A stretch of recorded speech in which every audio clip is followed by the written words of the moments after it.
Chapter 5 Egyptian Magic.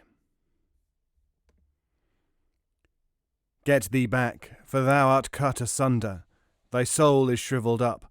Thy cursed name is buried in oblivion, and silence is upon it, and it hath fallen. From the Ptolemaic Book of Overthrowing Apep.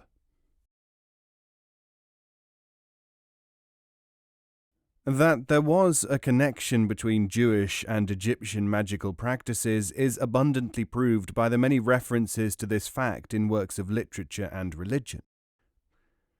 In addition to this testimony, we also know that the Semites, like the Greeks, Romans, and others of the ancient world, were firmly convinced of the superiority of Egyptian magic over the thaumaturgy of other lands. Moses, as we learn from the Bible and the Quran, was one of Egypt's greatest foreign disciples in the practice of the art. Like the Egyptians, he used a magical staff or wand. Like them, he caused the waters to be divided. He even knew some of the mystic words of power of the pharaonic priesthood. When Moses fought his famous magical duel with the sorcerers of the Nile, magic was already a flourishing and integral part of Egyptian religion. Royalty, the priesthood, and the people were bound inextricably by magic. Was it not the magician son of Ramses II himself who pitted his arts against Moses in 1300 BC? 200 years earlier, the Westcar Papyrus tells us, a miracle identical with the reputed parting of the waters by Moses was performed by the chief priest of the day. So flourishing was the practice of magic in the Egypt of about 3000 BC that the very name of the land has passed into our language as a synonym for it. Just as the ancient Semitic word inga produced the English term magic, so one of the oldest names for Egypt, Kemd, dark or black, came to be translated black in place of Egyptian magic. Egypt, of course, was called the Black not because of the diabolism of its magic, but from the colour of its earth when flooded by Nile water. In the Egyptian, as in the Akkadian and Chaldean magico-religious systems, the idea of sin and punishment in a future life was not well developed. Magic was divided socially rather than spiritually. Legitimate magic was a part of religion, illicit magic was a crime, and punishable by death through obligatory suicide. A second term, alchemy, Arabic alchemia, also stems from this same name. In other words, both the phrases alchemy and black art are to be traced to an original meaning of art of Egypt. With the possible exception of the controversy about Atlantis, there surely has been no country about whose ancient history and occult activities so much has been written from so many points of view. Garbled versions of rituals performed in the Valley of the Kings were taken back to the desert by Arabian Bedouins and embroidered upon until, all over the Near East, Egypt was implicitly believed to be peopled by a race of sorcerers. Throughout the Dark Ages, this idea, stimulated by biblical quotations and Semitic magicians, gained a firm grasp on men's minds. Even during the period of the scientific investigation of the pyramids and other pharaonic monuments, Western occultists have vied with one another to deduce mysteries from everything Egyptian. Naturally, this produced a reaction. A group of observers, many of them with perhaps less real knowledge than the empiricist school, denounced Egyptian magic as something which had no true reality. The only magic that the Egyptians had, they held, was their religion. The truth, as usual, lies somewhere in between. We know that ancient Egyptian magic and religion were strongly bound up together. We know, too, for that matter, that most forms of magic have an affinity with religious systems. Papyri and tomb inscriptions give us many indications that rites which are familiar to students of the occult were known, and even possibly originated in ancient Egypt. And this leaves unsaid the testimony of the vast volume of secondary sources, the Greek, Arabic, and Hebrew records, which contain processes which very possibly include some of those practiced by the priesthood of Isis. Were the Egyptian priests miracle workers? Did they in fact have knowledge which is still hidden to us? Those who want to believe these things will say yes. Those who take the Jewish, Christian, and Muslim scriptures as true will unhesitatingly say there is no doubt. Others will just have to examine the evidence and try to satisfy themselves. Generally speaking, the religio-magical rites of these people were concerned with the maintenance of prosperity and the security of the spirit in a future life. It is against the historical background of Egyptian life, therefore, that their rites are to be examined. Works involving power and success, like those of the destruction of an enemy, form a slightly different class. These latter were, it seems, originally part of the secrets held by the initiated priesthood as a sort of political magic. Naturally, it was one of the aims of royalty to ensure that the most powerful magic was of its own group. Later, however, as the finding of tens of thousands of scarabs and other amulets testifies, magic took on a popular aspect. This remains the position, though there are a few official royal magicians in practice. It is necessary to have some idea of Egypt in order to attempt to put oneself in the place of its people. The climate and geography, which govern so many aspects of ancient Egyptian life, have altered little in the past 5,000 years. Dominating all else is, of course, the Nile. That fact alone is one of the central thoughts in the religion of Egypt, as in its magic, art, and literature. For all practical purposes, the country consists of a long strip of cultivable land. For nearly 1,200 miles, this strip is bracketed by mountain chains. Beyond these, there is little else than desert.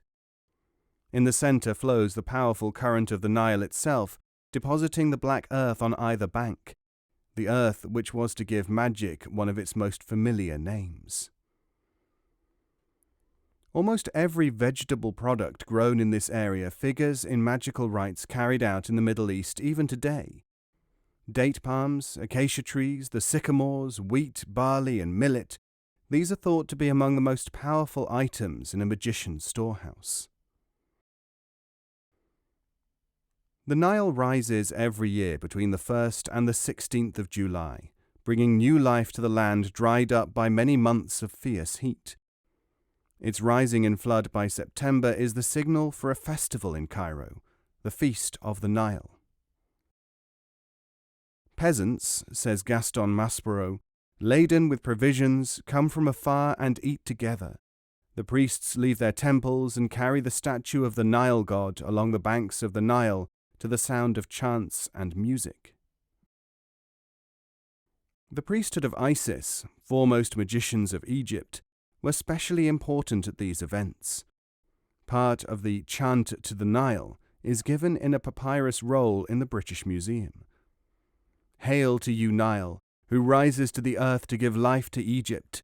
Men dance for joy when thou risest from the unknown. Side by side one sees the men of the Thebaid and those of the north.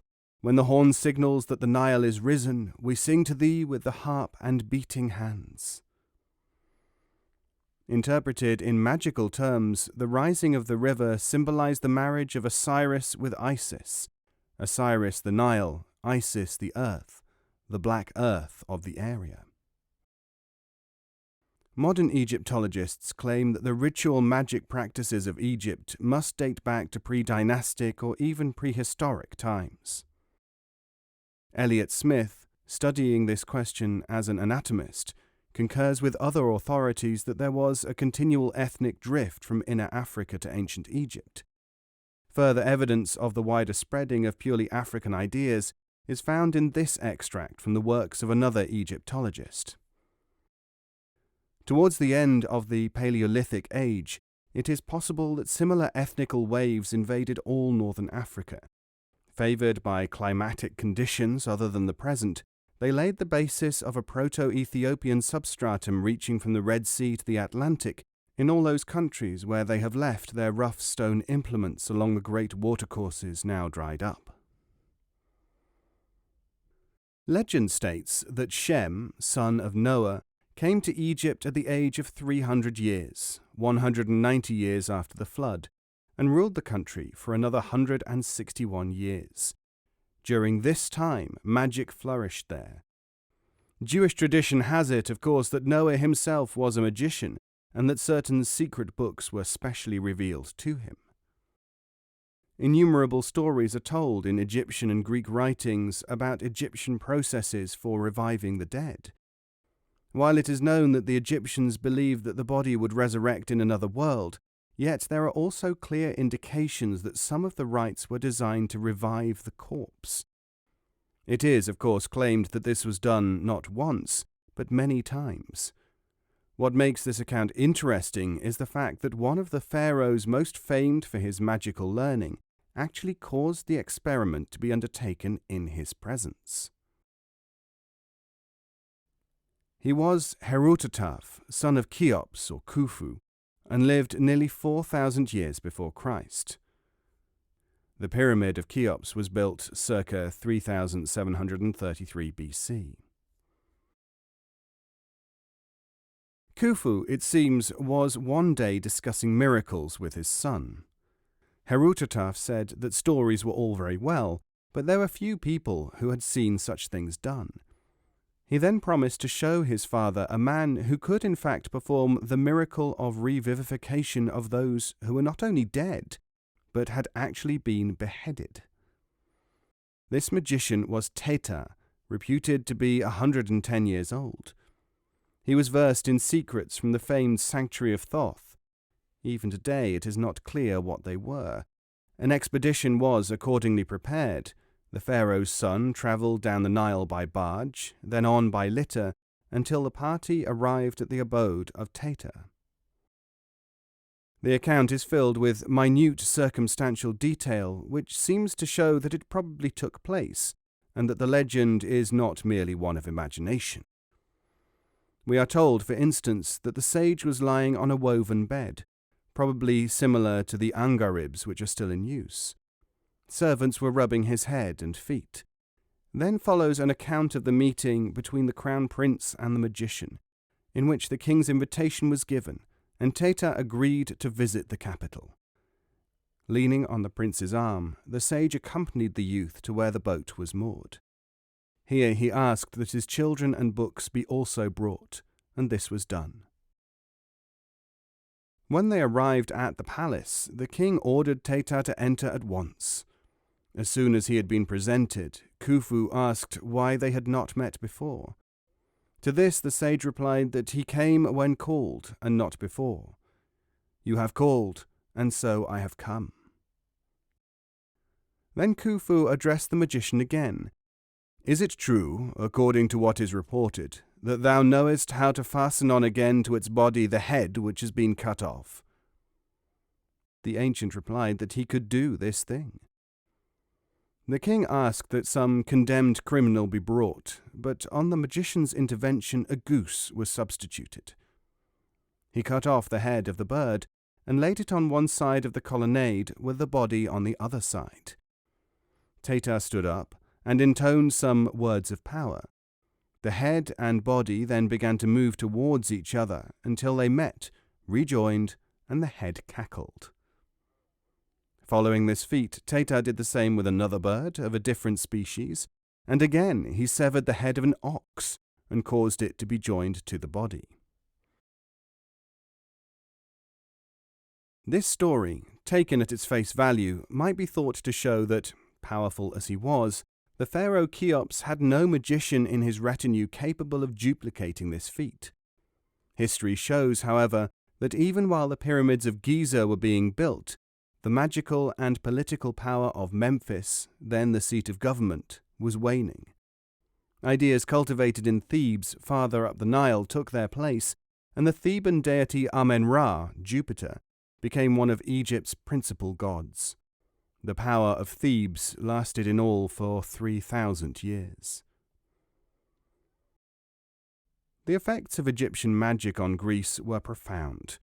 For example, Papyrus number 75 of Reuven's is a long roll having a demotic text of 22 columns, each with over 30 lines. On the reverse is a Greek translation. Among the drawings are a sceptred deity with an ass's head and one of Anubis standing by a mummy stretched upon a bier. Lehmann's gives a translation of the Greek text, which is crammed with magical lore derived from Egyptian sources. Their headings may be briefly noted: magical ceremonies of great thaumaturgic power by means of love, the receipt for a remedy by one named Himerius, a formula for happiness and future fortune, a method of producing a dream, then two more for the same purpose. Next comes a rite by which the operator can consult a divinity. Those who are given to bouts of unbridled temper may find their salvation in yet another process. They continue almost interminably, from the making of a ring which will bring success to every enterprise, to the sphere of Democritus. Then there is a method of causing strife between man and wife. Finally, a means whereby a person is robbed of sleep until he dies is illustrated by the drawing of an Egyptian god. It is thought that the author may have been one of the priesthood of Isis, whom Porphyry criticizes. "How absurd a thing it is," he says, "that one subject to all the infirmities of humanity should affect by threats to terrify not only demons or the spirits of the dead, but the sun god himself, the moon, and other celestial beings. The magician lies in order to compel the heavenly bodies to tell the truth, for when he threatens to shake the heavens, or to reveal the mysteries of Isis, or the secret thing that lies hidden in Abydos, or to stop the sacred boat, or to scatter the limbs of Osiris to Typhon, what a height of madness does it not imply in the man who thus threatens what he neither understands nor is able to perform?" And yet Chiramon, of the 1st century AD, the sacerdotal scribe, mentions these things as having been high in the favour of the Egyptian priests in their incantations. We have it on good authority from Iamblichus that the priests of Isis did in fact practice magic. He goes on to remark that the invocations of the priesthood to their gods did contain threats. There is a strangely familiar ring about all this to one who has studied the magical rituals of the West, especially those in the Jewish tradition. The following process, too, said to be ancient Egyptian in origin, will be familiar in tone to some readers.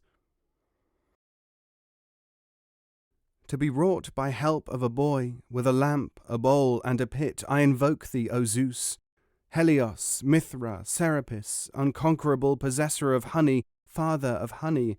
Let the god whom I invoke come to me, and let him not depart until I dismiss him." Then the ritual proceeds: "Fill a brazen cup with oil, and anoint your right eye with water taken from a boat that has been wrecked." In spite of the many magical rituals recorded in such works as the Book of the Dead and other papyri, it seems probable that many which were used in ancient Egypt survive only as part of composite rites which have been handed down by Arab, Hebrew, and other writers. One reason is that some of the miracles allegedly performed by Egyptian wizards are not catalogued among their own books of spells. It is likewise possible that many of the processes perished due to the law of transmission, prohibiting their being confided to any but suitable adepts, and a limited number at that. It was in the use of amulets that much of the religio-magical practice of the Egyptians excelled. Familiar to most people is the scarab, a model, often in clay or stone, of one of the types of beetle indigenous to Egypt. In addition to being a symbol of the sun god, hence of life, the scarab, when placed in a tomb, was believed to possess the power of bringing the dead to life again. All that was needed in addition to the scarab for recalling the life was a knowledge of the words of power to say over the body. This scarab cult passed to Greece, whence we are given directions for charging the scarab with power before it is worn. Place the sculpted beetle, place it upon a paper table. Under the table there shall be a pure linen cloth.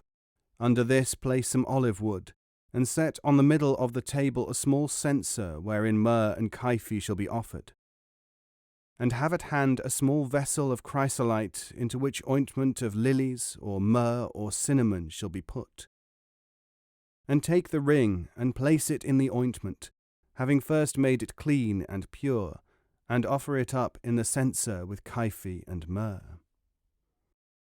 Leave the ring for 3 days, then take it out and put it in a safe place. At the celebration let there lie near at hand some pure loaves, and such fruits as are in season. Having made another sacrifice on vine sticks, during the sacrifice take the ring out of the ointment, and anoint thyself with the unction from it. Thou shalt anoint thyself early in the morning, and turning towards the east shall pronounce the words written below. The beetle shall be carved out of a precious emerald. Bore it and pass a gold wire through it, and beneath the beetle carve the holy Isis, and having thus consecrated it, use it. The spell in question was, I am Thoth, the inventor and founder of medicine and letters.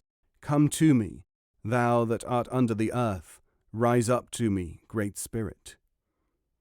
It was further stated that only on certain days could the process take place. The 7th, 9th, 10th, 12th, 14th, 16th, 21st, 24th, and 25th days, counting from the start of the month. 2 characteristics of ancient Egyptian magic which have descended to us in Western rituals sound the keynote of their spirit. Even in the days of Ramses II, over 5,000 years ago, the belief in the mystic word of power was highly developed, just as magic itself was considered an art so ancient as to have no known source other than revelation by the gods. There is a strong possibility that some of these words, which were sometimes even then composed of unintelligible syllables, entered Egypt as a result of Mesopotamian conquests by various pharaohs. Others, in all probability, were derived from Nubian magic, which still flourishes in Africa. The second characteristic is associated with the above belief. In order to compel the spirits and gods to obey his will, whether for good or ill, the sorcerer had to be armed with words of power and a knowledge of the names of the gods. In this way he was able to take a dictatorial attitude towards deities, however powerful. There was no exception to the number and potency of the gods that could be bound or forced to act on the sorcerer's commands. In some cases, in fact, the magician actually identified himself so closely with the powers of the god invoked that he assumed his name and issued commands on his behalf. Students of medieval European magic will recognize this trait in some of the processes in the Western versions of the Key of Solomon, in which the operator communicates with the spirit not under his own name, but as Solomon himself. The words of power, it may be assumed, are akin to the Semitic theory of the most great name of God, which even initiates must not speak. It is thought that the Egyptians shared with other peoples the belief that a name, whether of a person or a god, was vitally connected with the powers, attributes, and spiritual element of the named one. Is it entirely from modesty that women in many lands will not give their names to strangers? They are the daughter of so-and-so, or the wife of such-and-such a man. Anthropologists are familiar with tribal customs of wide currency, in which extraordinary precautions are taken to ensure that the real name of a person is not known outside his immediate family. In some cases, names are frequently changed. There is already a vast literature on this subject, and I cannot venture to add to it. The magical word or name may not be understood by him who uses it, but it still possesses its original power.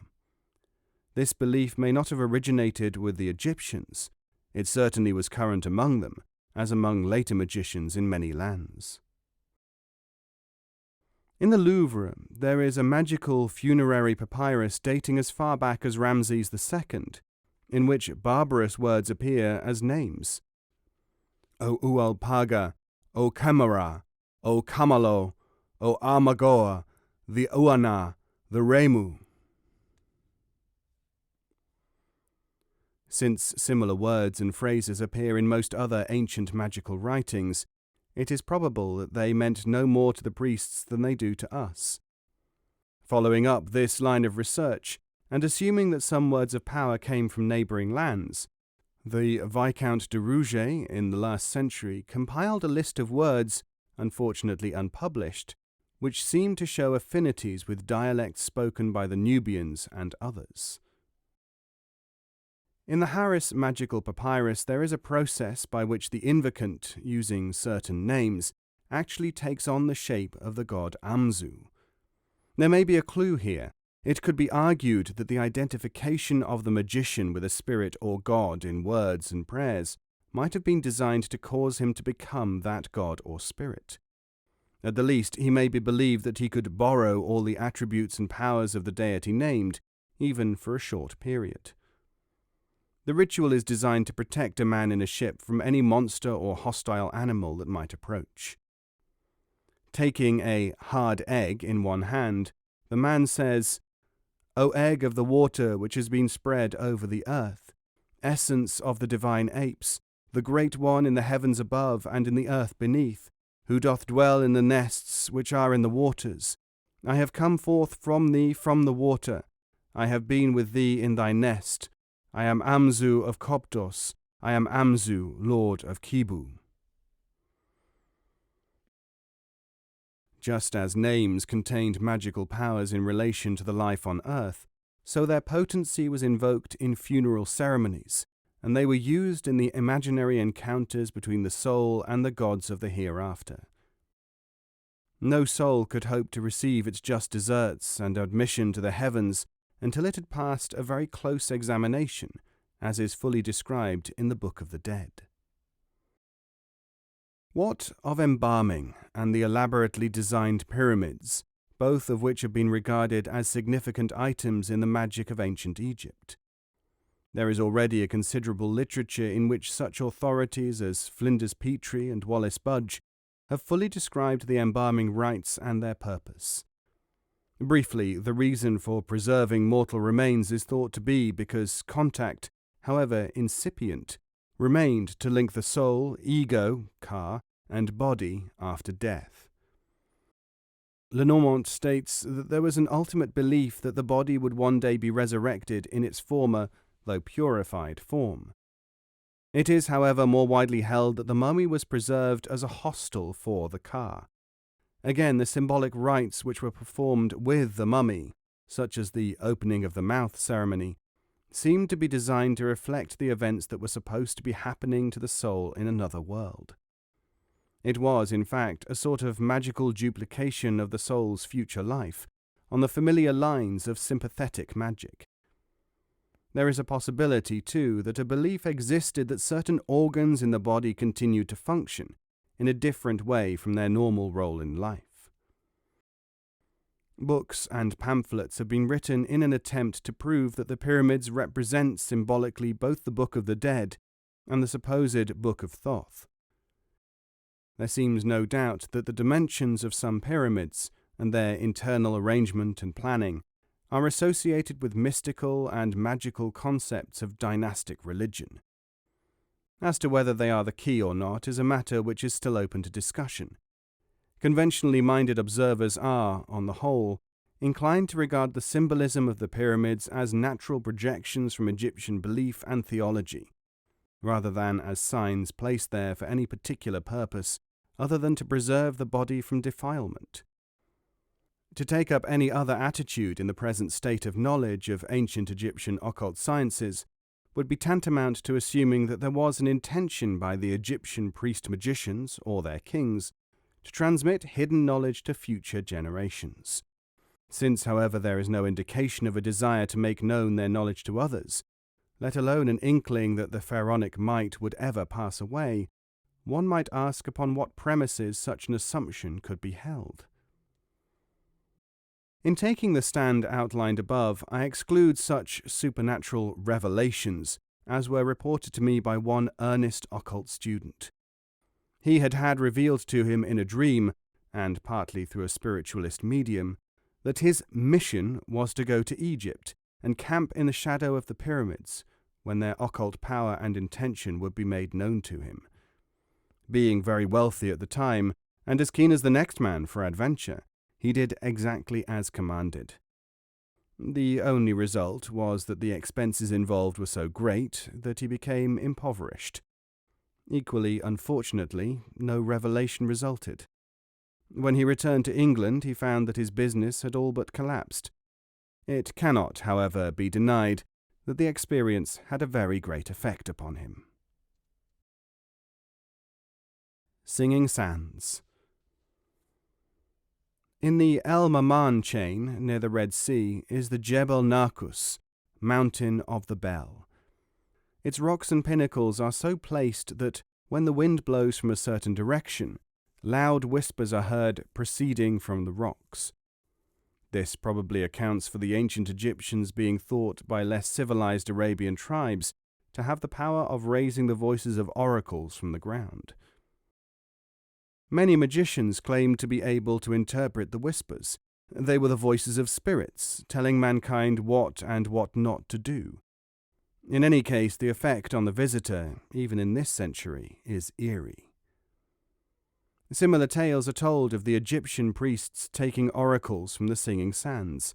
These sands still sing, and probably there was at one time a regular system of interpreting the sounds. In this idea, we may have a clue as to the source of some dynastic Egyptian magical beliefs having come originally from across the Red Sea, just as we know that certain rites were derived from Inner Africa. Desert people have many superstitions in connection with singing sands, which may be as old as the Egyptian ones. If, for instance, you hear them before the new moon, the signs are good for the tribe. If after, evil. Others are that such and such a journey is to be taken, and this being the case, further enquiries must be made of the sands as to the times and places to be visited. I was told in Egypt just after the war, by a large variety of people, that a Libyan dervish had foretold war in 1937, and that he had warned the Senussi to prepare for the Western Desert campaigns. They would lead, he had said, to certain liberation from the Italian yoke. All this, and much else, he had heard from the singing sands. Near the Kom el Hatam, the mound of sandstone which marks the site of the once famous palaces and temples of Amunoph III, are two sitting colossi. One is heard apparently to chant at sunrise. Others say that this is more like the sound of a breaking harp string. Many explanations are, of course, given for this strange sound, that the colossus was raised by Memnon, who had wonderful powers. He cured the sick miraculously, raised the dead, and daily at sunrise the winds made sure that certain words were repeated by his colossus, giving the salamat, or greetings. I was even told that when Memnon and certain of his high priests return to Egypt, they will first come to converse with this voice. As opposed to this decorative and romantic story, the late Sir Gardner Wilkinson explained that he had discovered a stone on the lap of the colossus in question. Anxious to make some sort of test for himself, he ascended the figure and struck the stone with a small hammer. This sounded like brass being hit. Sir Gardner therefore states that only the striking of the stone causes the statue to appear to speak. Similar metallic noises may be attained by striking parts of the high rocks at Tunbridge Wells, especially the Bell Rock. These phenomena, known in many lands, are most probably caused by purely natural factors, or else are contrivances arranged by former peoples as a supplement to magical rites. It is not usually thought likely that there is any direct extraphysical explanation. At the same time, their value as portents has often been shown. The story is told that where Napoleon cut the road between Savoy and France, about 2 miles from Les Seychelles, There is a gallery in a tunnel 27 feet square and 975 feet in length. When the excavations for this were nearly complete and the tunnellers met in the middle, the intervening few inches were broken with a pickaxe. A sound like a great groan was heard. When this was reported to Napoleon, his face went white, because he had been told by a magician that if such a sound were heard by or near him, the future would hold only defeat. There is, of course, a scientific explanation for this happening, but the occultist would claim that the origin of a phenomenon need not be supernatural to make it valid as a sign.